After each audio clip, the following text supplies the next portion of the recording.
Viver Bem, oferecimento show de prêmios Nordestão. São muitos prêmios para você ganhar. Instituto de Radiologia, excelência em cada diagnóstico.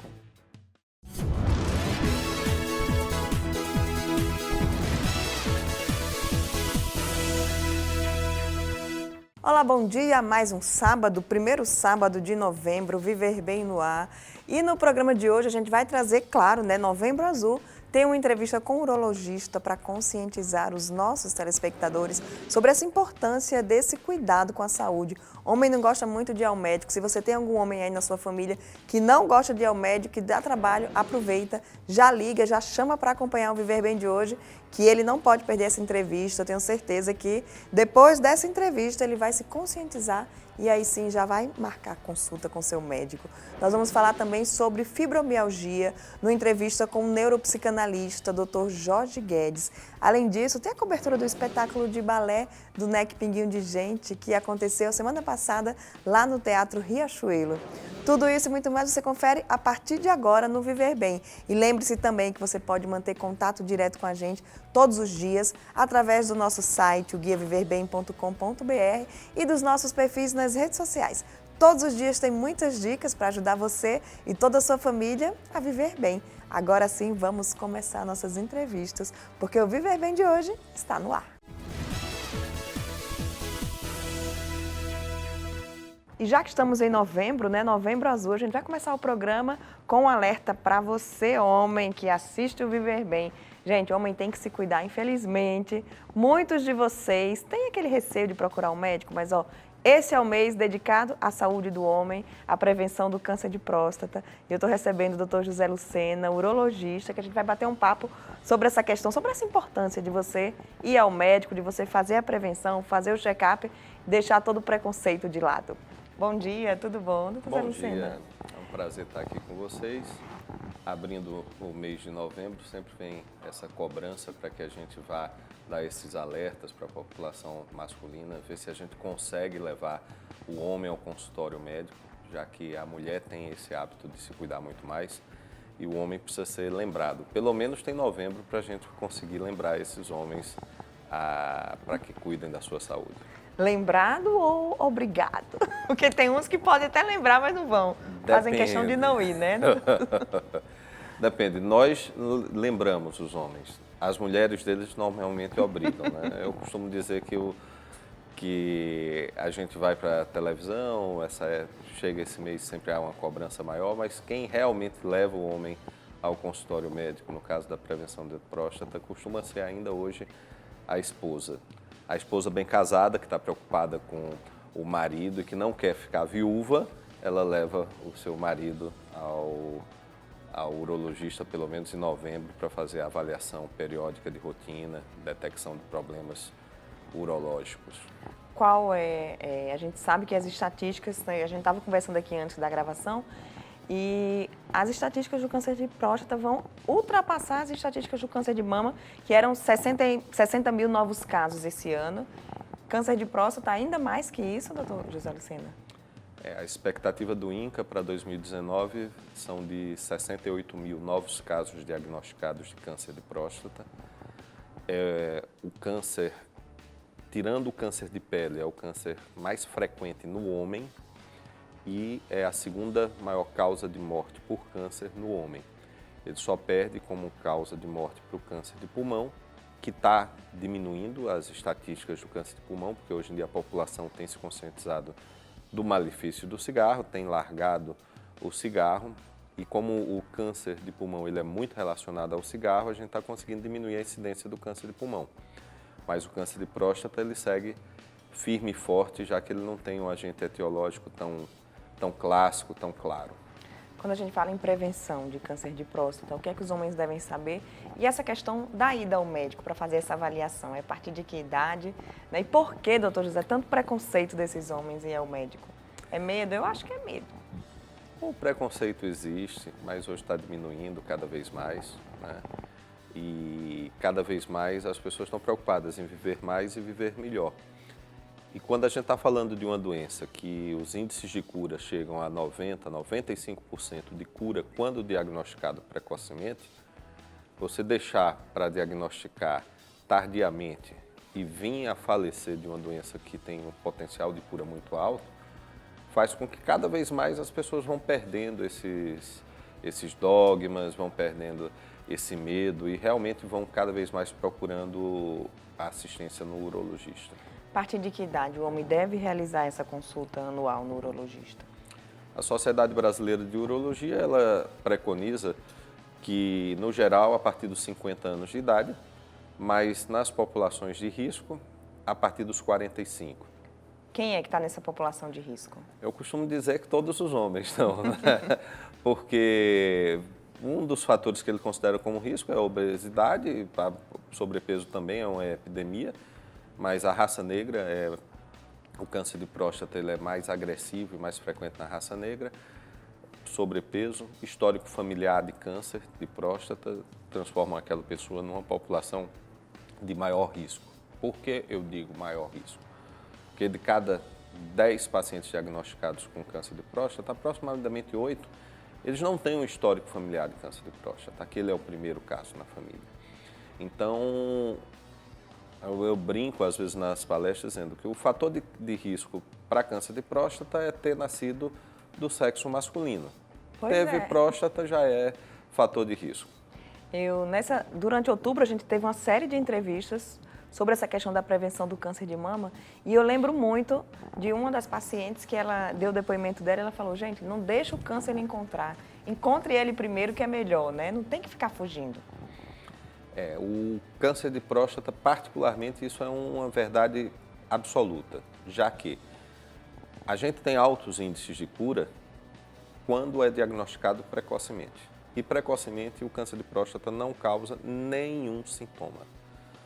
Quando a pessoa vem a desenvolver qualquer sintomatologia decorrente do câncer de próstata, 95% das vezes já é uma doença avançada. Então a gente costuma dizer que o diagnóstico do câncer de próstata deve ser feito no paciente assintomático. Se a gente esperar por qualquer sintoma, a gente já perdeu aquela janela de cura. E quais são os sintomas, doutor? Os sintomas, podem aparecer? Normalmente eles são decorrentes da doença avançada, o paciente pode cursar com sangramento urinário, obstrução urinária, dor óssea, fratura óssea em decorrência da metástase, aplasia de medula, anemia severa. Então, são dores pélvicas, dores abdominais, mas todos esses sintomas eles são associados quando a doença ela não está localizada, quando ela já disseminou, espalhou, né? E quando ela já está com agressividade muito maior. Doutor José Luciano, e com relação aos tratamentos, né? A gente viu, estou muito comparando com o câncer de mama, mas a gente viu um avanço muito grande, questão de genética, para ver o tipo de tumor, qual o tipo de quimioterapia, o tratamento. Na urologia também avançou os tratamentos? Como é que é o tratamento de um paciente que recebe, que se depara com esse diagnóstico do câncer de próstata? O tratamento do câncer de próstata na urologia nos últimos anos ele evoluiu demais, ele evoluiu muito. É uma coisa que deixa a gente muito satisfeito, principalmente porque os efeitos colaterais, os problemas decorrentes do tratamento, que antes eram muito frequentes, hoje eles são bem mais raros, né? Então, o tratamento ele pode variar de acordo com a idade do paciente e a agressividade do tumor, desde a vigilância ativa, ou seja, a gente diagnosticou que aquela pessoa tem um câncer, mas aquele câncer ele não é agressivo, está no estádio inicial e a gente vai ficar observando aquele câncer e seguindo, rastreando, marcando ele, para quando a gente notar que existe um potencial de complicação maior, existe um risco para o paciente, aí a gente intervir a tempo, intervir com cura e intervir com segurança. Depois vem o tratamento cirúrgico. O tratamento cirúrgico ainda hoje é o gold standard, ou seja, é o tratamento que apresenta os melhores índices, os melhores resultados. Essa cirurgia pode vir das 3 maneiras, é a tradicional, a cirurgia aberta, a laparoscópica, que é através do material de vídeo, e a cirurgia robótica. Essas três maneiras de tratar o paciente, eles têm oncologicamente, ou seja, do ponto de vista de cura, eles têm o mesmo resultado, mas, de acordo com a habilidade do cirurgião, preferência, acesso a uma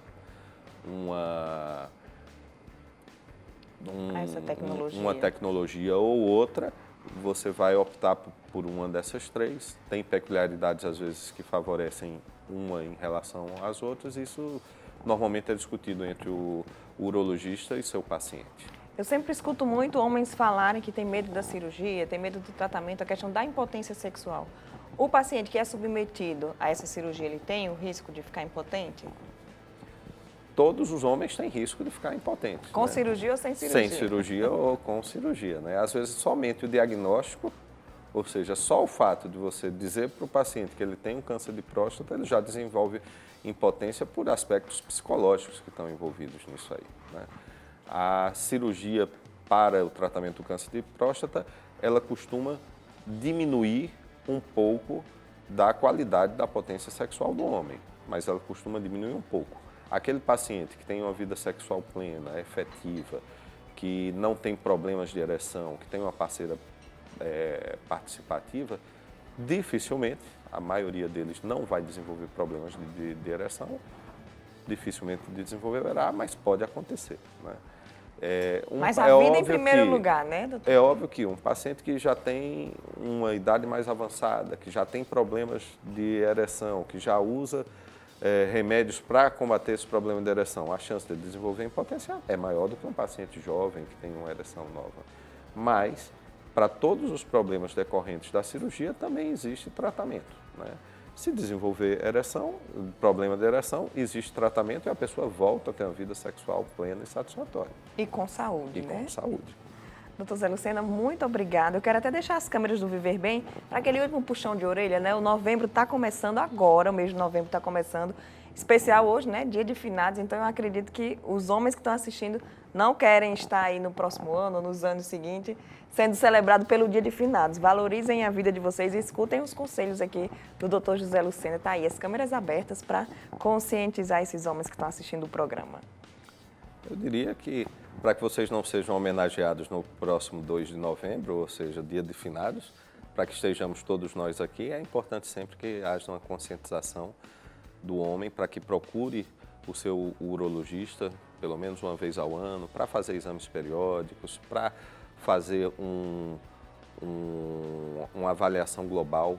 A avaliação urológica não é só uma avaliação para problemas relacionados à próstata e muito menos a câncer de próstata. Isso vai além, tem problemas sexuais, problemas urinários e que a gente vai poder cuidar. Eu acho que a mulher ela é muito mais fiel ao seu médico. Eu costumo dizer que quando a gente vai no shopping, eu vou com minha esposa ao shopping, aí que passa a ginecologista de uma mulher, ela faz questão de falar e cumprimentar. O urologista do marido, a primeira coisa que o marido faz é baixar a cabeça e sair discretamente, ninguém quer falar com a gente fica triste com, com esse desprezo no shopping, né? Mas a gente tem de se lembrar, a gente tem pelo menos uma vez ao ano de se lembrar de ir no urologista para cuidar do bem mais precioso que nós temos, que é a nossa saúde. Obrigada, doutor José Lucena. Tenho certeza que inspiramos aí muitos homens a buscarem esse diagnóstico e buscarem esse cuidado com a sua saúde. A gente vai para o rápido intervalo e já já tem mais Viver Bem para você.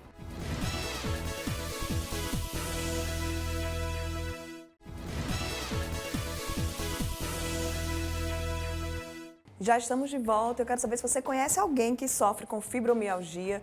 Fibromialgia é aquelas dores, né, que comprometem muito a qualidade de vida. As pessoas sofrem bastante.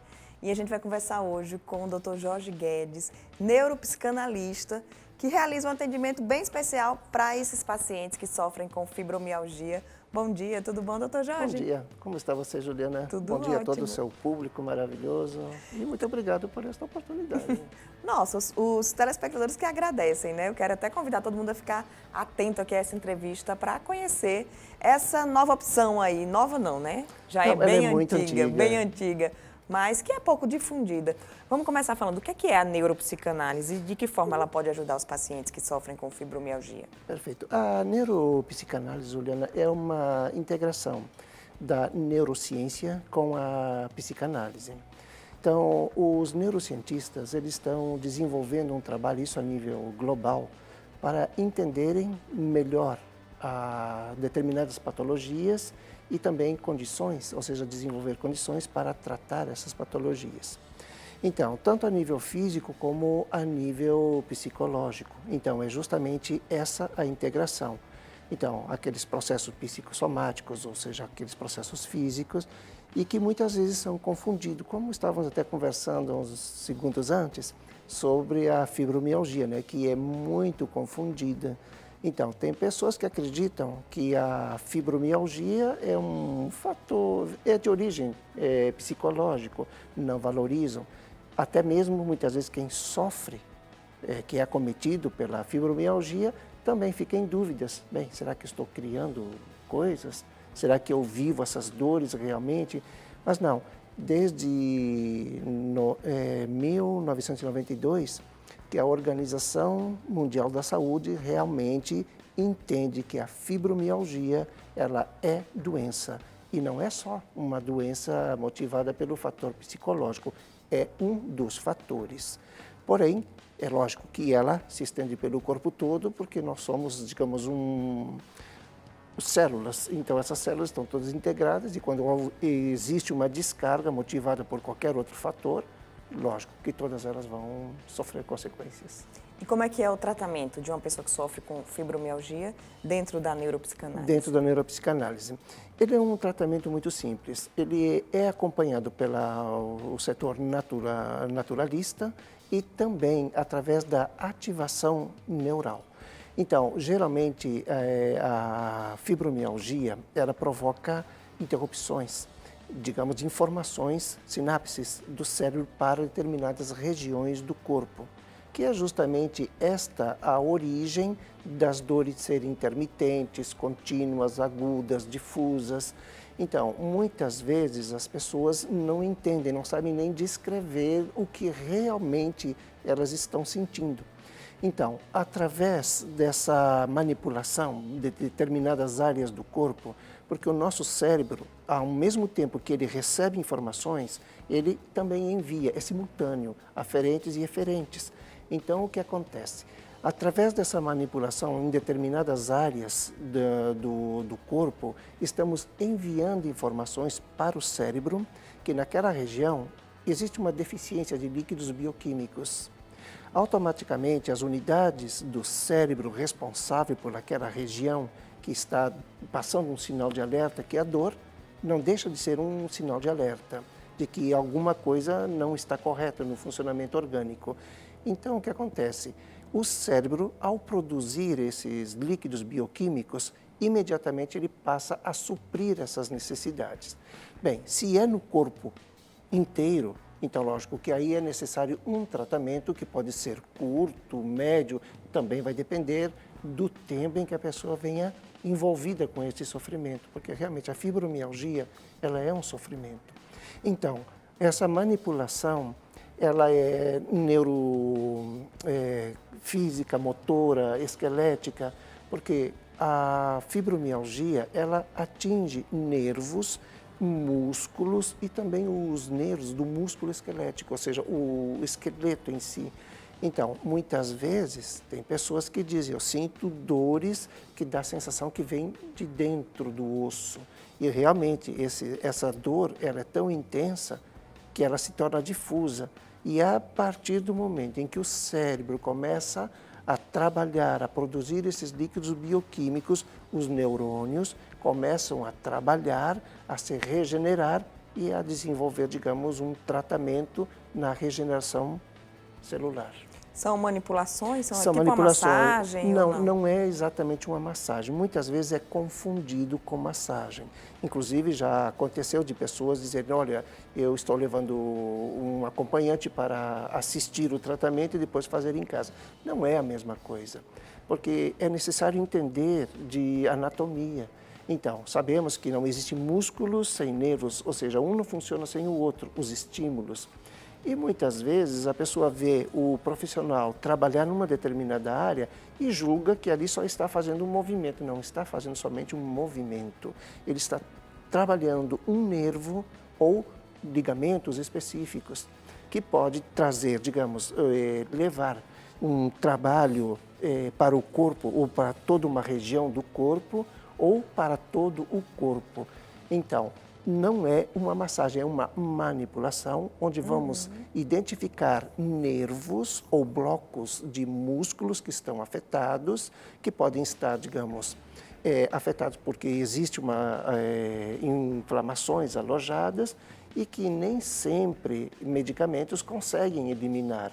E muitas vezes, quando eliminam, vamos dizer, anti-inflamatório, antibióticos conseguem eliminar, restam os resíduos. E esses resíduos, muitas vezes, eles provocam sequelas, ou seja, eles desenvolvem sequelas que, na sequência, podem trazer consequências graves, como incapacitação para desenvolver um trabalho, limitação nos movimentos, e atinge, sim, muito o psicológico. Então, na verdade, não é uma massagem, é uma manipulação em determinados nervos, que são nervos, digamos, ligados a todo esse circuito que nós somos e que vão direto para o nosso sistema nervoso central, enviando para o nosso sistema periférico informações e desobstruindo tanto o nosso sistema endócrino, circulatório, linfático e todo o nosso sistema muscular. E como tem também o lado psicossomático, o lado psicológico mesmo do paciente, a psicanálise entra aí também para somar, com toda a força, né? Exatamente, porque, como eu mencionei há uns minutos atrás, muitas vezes o paciente ele não sabe definir o que ele sente, que é um dos grandes problemas da fibromialgia, porque a dor que o acometido sente, que a pessoa sente, nem sempre ela fica por muito tempo numa determinada região. Ela pode mudar, que são, digamos, dores intermitentes. Então, são dores que podem aparecerem no ombro, de repente estão no joelho, no tornozelo, nas costas, na mão. Vai circulando. Elas realmente circulam. Muitas vezes são até confundidas com tendinite. Ah, não, é uma tendinite que eu tenho no ombro. Não, é uma hérnia de disco. Não, é os ligamentos do joelho. Não, para aí. Vamos fazer uma avaliação, vamos entender o que realmente está acontecendo, porque de suposições, infelizmente, muitas pessoas já tiveram prejuízos gravíssimos. E principalmente que a fibromialgia é uma doença que não existe também um exame para desenvolver um diagnóstico. Muito pelo contrário, se consegue fazer um diagnóstico através daquela conversa, daquela avaliação, onde o paciente vai descrever o que ele sente. Então, é onde também entra a questão da psicanálise. Porque muitas vezes, como já se observou, a fibromialgia, ela acontece mais, é uma doença, digamos, preconceituosa, porque ela acontece mais em mulheres. E principalmente mulheres que já passaram por perdas terríveis, por Ficam processos. achando que é frescura, né? É esse o grande problema, que infelizmente não é só mesmo o lado social que julga que é frescura. O próprio lado profissional da saúde, muitos acreditam que é frescura, é psicológico, não valorizam e não entendem que essa é uma doença progressiva. Então, por ser progressiva, infelizmente hoje mulheres na faixa de 45 a 60 anos, a maioria está incapacitada. Então, é reumatismo, é isto, é aquilo. Então, é uma junção de situações que atribuem, mas não valorizam a causa real, que pode ser justamente o começo de tudo, que é o fator, digamos, das perdas, ou seja, o psicológico desenvolvendo uma doença porque ela somatizou, não soube lidar com aquela situação. Então, é onde entra a neuropsicanálise. O lado neurológico e, ao mesmo tempo, o psicológico. Então, para as nossas telespectadoras que sofrem aí com essa fibromialgia, tenho várias amigas, inclusive tem uma amiga que disse que já se acostumou com a dor, a conviver com essa dor, ela já se acostumou e é ruim quando a dor aumenta muito. Olha, Então, assim, não quero interromper você, mas eu já ouvi muito de pessoas dizerem, eu já acostumei com a dor. Eu creio que quando a pessoa acostuma com a dor, é porque no fundo ela sente um prazer naquela dor. E existe também aquele lado que devemos levar em conta, que é onde também entra a psicanálise, é que entender por que essa pessoa ela está aceitando. Será que é uma autorrejeição, uma necessidade de se punir, ganho indireto, né, um também? ganho indireto, uma manipulação com alguém que está do lado ou com ela mesma, vitimismo. Então, lógico que acostumar com a dor, eu entendo, tem pessoas que aceitam a dor. Mas acostumar com a dor, eu creio que é entregar os pontos muito fácil. Não vale a pena, né? É claro A gente que merece não deixar viver de viver, tem que ter qualidade, Doutor Jorge, condições, né? quem se interessar, quem quiser fazer essa avaliação, como é que é esse processo da avaliação e do início do tratamento? Como é que se dá? É muito simples, porque a avaliação, primeiro, a pessoa já vem sabendo o que ela sente. Muitas vezes, como eu disse, não sabe descrever na totalidade. Mas a partir do momento em que ela começa a conversar, a explicar ou tentar explicar para o profissional o que ela está vivendo e a sequência de altos e baixos na vida e o que ela sente na cabeça, no braço, na perna, estou falando em termos de dor. Então, esse profissional ele vai começar a reunir informações para realmente ver se é a fibromialgia ou se é algum outro processo qualquer que está afetando aquele paciente e ela ou ele não sabe. Porque existe uma gama muito grande de doenças que podem provocar dores intensas, dores moderadas, mas são dores que muitas vezes são contínuas.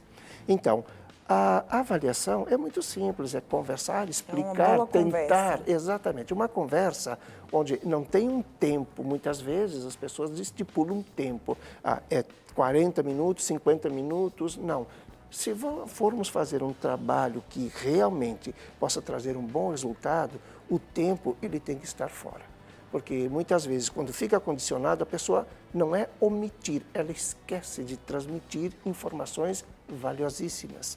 Então, por que é neuropsicanálise? Porque através da psicanálise vamos entender o que aquela pessoa está vivendo, quais são os medos, as angústias, as ansiedades, todo esse processo que muitas vezes pode estar provocando esses sintomas de dor. Então, a partir daí vamos entender se realmente é fibromialgia, que pode ser também motivado por uma má postura, ao dormir, ao sentar, ao andar. Então, um desalinho mecânico, vamos dizer assim.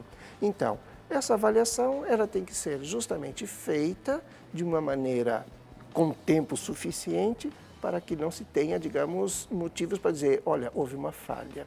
E a mesma coisa é, digamos, o correto é dentro de um consultório, onde a pessoa possa se sentir bem, confortável. E também um fator que é muito importante, confiar no profissional, né? Passa os seus contatos para quem está aí assistindo, que quer saber mais, claro, que quer conhecer mais a neuropsicanálise. Bem, o telefone, o WhatsApp é 84, que é o código daqui de Rio Grande do Norte, 999996882. Tem rede social também? Tem rede social, que é drjorgeguedes.com. E o site, inclusive, ele está terminando de ser construído, que já tinha um site, mas depois houve, digamos, problemas com onde ele estava hospedado e acabou saindo do ar. Então, aproveitei e já mandei refazer tudo, reorganizar e dentro de mais um mês, talvez menos, ele já esteja em plena ação. Mas ainda não adianta passar porque... Mas, de qualquer maneira... Então, vai lá no Instagram, @Dr. Jorge Guedes. Isso, exatamente. E ali vai ter muitas informações. Mas se quiser, digamos, uma informação mais precisa, através do WhatsApp, e está tudo resolvido. Obrigada, doutor Jorge. Sempre muito bem-vindo aqui no programa. Muito obrigado e sucesso a você e a todos. A sua audiência maravilhosa. Muito obrigada. Não sai daí, a gente vai para um rápido intervalo e já tem mais Viver Bem para você.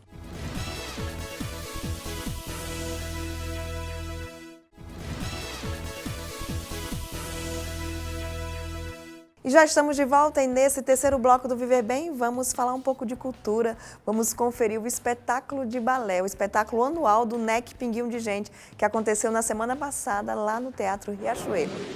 Nos bastidores é sempre aquela expectativa. Retoque na maquiagem, ajustes no figurino. Uma aventura fabulosa é o 20º espetáculo montado pela turma do balé do NEC Pinguim de Gente. É a coroação do trabalho de um ano inteiro. O elenco também conta com ex-alunas da escola. Eu adoro balé e o Pinguinho foi um canto que eu pude continuar fazendo balé, então para mim foi muito importante ainda estar aqui, principalmente nesse 20º. Outras que participaram desde a infância sobem no palco hoje com aquele clima de despedida. Esse ano é o 20º espetáculo do NEC Pinguinho e você participou de 11 e está fazendo a sua despedida, né? Que você vai sair da escola esse ano. Como é que fica a emoção? Dá um nervoso mesmo na hora de entrar no palco, mas antes fica tranquilo. O que é que muda da Gabi pequenininha, quando dançou no nível 3, né, com 3 anos, e para a Gabi agora, que já tem mais experiência, né, no balé e nos palcos? Eu acho que eu fico mais tranquila antes de entrar, fico menos nervosa. Natália, então, conta aí como é que vai ser essa história, é uma aventura fabulosa que vocês vão contar no palco já já. Bom, o roteirista resolveu que ia criar uma história onde fugisse do clássico que a gente sempre escuta quando é criança, sempre lê para as outras crianças, que é João e Maria, Chapeuzinho e os Três Porquinhos. Ele resolveu que ia juntar com o auxílio de uma vovó, que vai narrar, uma vovó bem descolada, bem diferente do que a gente costuma ver de vovó. E nisso ele acaba mostrando que nem sempre o mal é para receber algum castigo que seja, sei lá, ruim. Ele mostrou que pode existir amor até nas pessoas que a gente tem como mal. Ela só tem que descobrir como, que no caso é a bruxa e o lobo. E na sala das bailarinas, que vão fazer sua estreia no palco, a ansiedade é ainda maior. Ensaiou? Ensaiei. E como é que vai ser lá no palco? Mostra aí pro tio como é que vai ser. Dança aí um pouquinho de como você vai fazer lá no palco. Vou. É surpresa? É. E quem é... Vem cá. E quem é que tá lá esperando você pra ver você dançar? Minha mamãe, minha vovó e meu vovô. Estão muito nervosas pra subir no palco? Não. Dança um pouquinho aí pra gente ver como é que vai ser. Não, é surpresa também. E mesmo quem já tem um pouco de experiência fica ansioso quando vai se aproximando o momento de subir no palco. Praticamente desde o começo do ano vocês estão ensaiando, né? Esse espetáculo, monta a coreografia, mas assim, minutos antes de entrar no palco, vocês ainda estão passando a coreografia? Precisa? Então, é porque a gente sempre tem aquelas vezes que você esquece, ou que tem que lembrar alguma coisa, ou alguma coisa tem que passar de novo. Aí qual é a preocupação aí que vocês estão ensaiando e estão com medo agora? É porque tem um chapéu e a gente tá com medo que ele caia, mas a gente tá tentando ao máximo que fazer de um jeito com que dê certo a coreografia.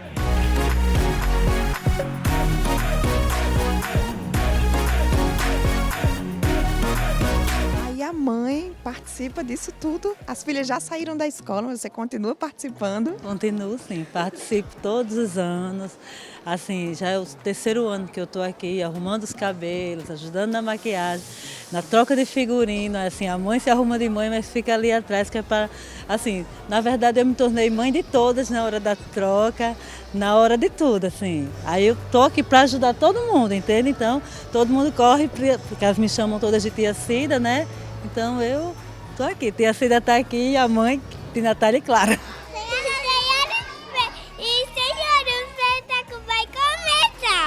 A coreografia do Amanhecer deu início ao espetáculo Uma Aventura Fabulosa. E a cada coreografia, novos personagens vão entrando na história. Primeiro veio a vovó, que assumiu a narração e deu aquela reformulada nas fábulas que já conhecemos.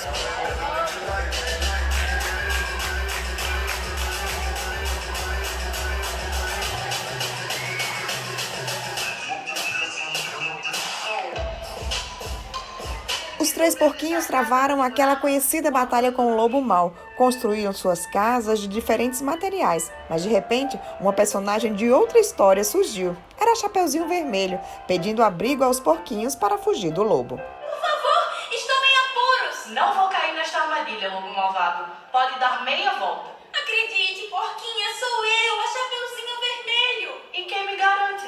A espontaneidade das bailarinas menores sempre é um show à parte.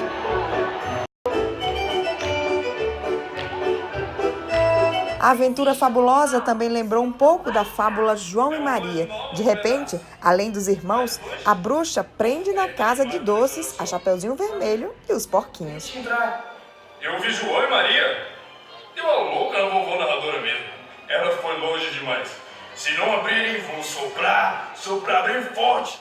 O espetáculo contou também com a participação das bailarinas da creche Vovó Marluce e das alunas que praticam GR na escola.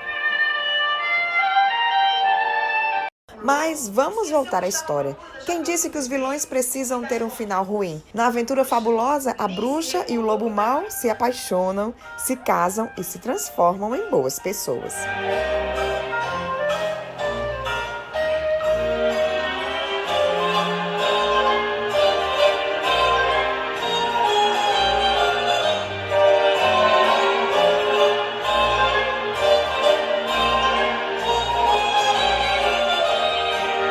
E assim terminou mais uma fábula, mais um espetáculo de balé do NEC Pinguinho. E pela 20ª vez, a plateia aplaude de pé e com louvor o trabalho realizado.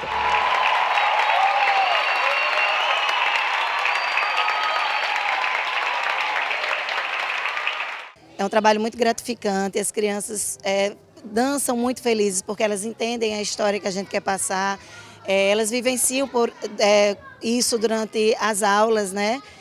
Aprendem com isso, aprendem o amor que a gente quis passar no espetáculo de hoje, que o amor é capaz de transformar qualquer um. Tem algumas ex-alunas que saem da escola, mas continuam como convidadas no balé da escola, né? E, por exemplo, a voz da bruxa foi feita por uma ex-aluna nossa também, que emprestou a voz. O roteiro do espetáculo, todo o texto foi escrito por um ex-aluno também.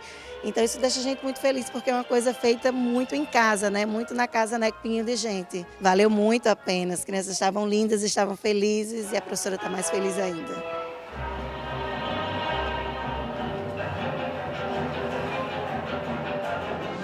E o programa de hoje fica por aqui. Muito obrigada por sua audiência. Próximo sábado, 9 horas da manhã, a gente se encontra mais uma vez aqui na Band. Eu estou te esperando.